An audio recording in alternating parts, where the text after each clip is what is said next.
জ্বালানি তেল সরবরাহ বৃদ্ধি ও ফুয়েল পাসের কারণে কিছুটা ভোগান্তি কমেছে চালকদের, সে সাথে ফিলিং স্টেশনগুলোতে ফিরে এসেছে শৃঙ্খলা।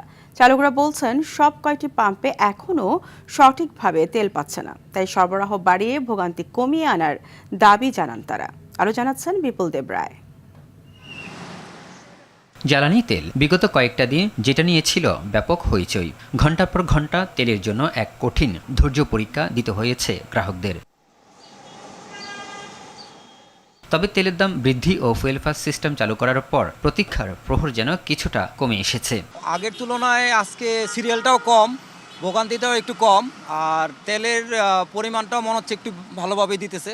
৫-৬ ঘন্টা লাইনে দাঁড়ায় থাকতাম তেল নেওয়ার জন্য, এখন আশা করি ১.৫ থেকে ২ ঘন্টার ভিতরে তেল পেয়ে যাচ্ছি। রাজধানীর অধিকাংশ ফিলিং স্টেশনে এখনও সরবরাহ স্বাভাবিক হয়নি, তাই সময় বেঁধে তেল দিতে হচ্ছে। অন্য পাম্পে সিরিয়াল দিছি, বলতেছে ১২টার থেকে দিবে, তাই এতক্ষণ দাঁড়ায় থাকা তো সম্ভব না, কারণ আমরা তো জীবন জীবিকার জন্য গাড়ি চালাই এখন বর্তমান।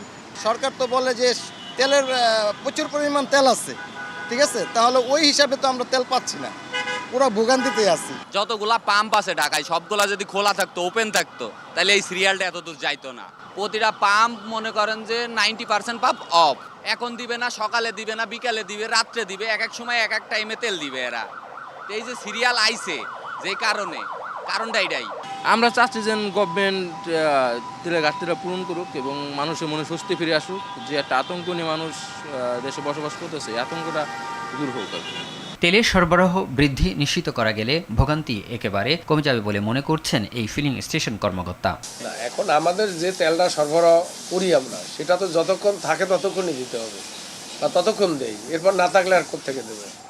যেমন গতকালকে আমরা ধরেন 7:30 পৌনে 8টার দিকে পাম্প চালু করছি, আজকে সকাল 11টা পর্যন্ত অল্টারনেট চলতেই আছে, কোনো থামে নাই। এখন শেষ হয়ে গেছে, এই মুহূর্তে তো একটু বিঘ্ন ঘটতেই আছে, আবার আসলে আবার চালু হয়ে যাবে। তাহলে এই হিসাবে যোগানটা যদি আর একটু বেশি হতো, তাহলে এই যে গ্যাপটা, যে ফাঁকাটা আছে, এটা থাকতো না।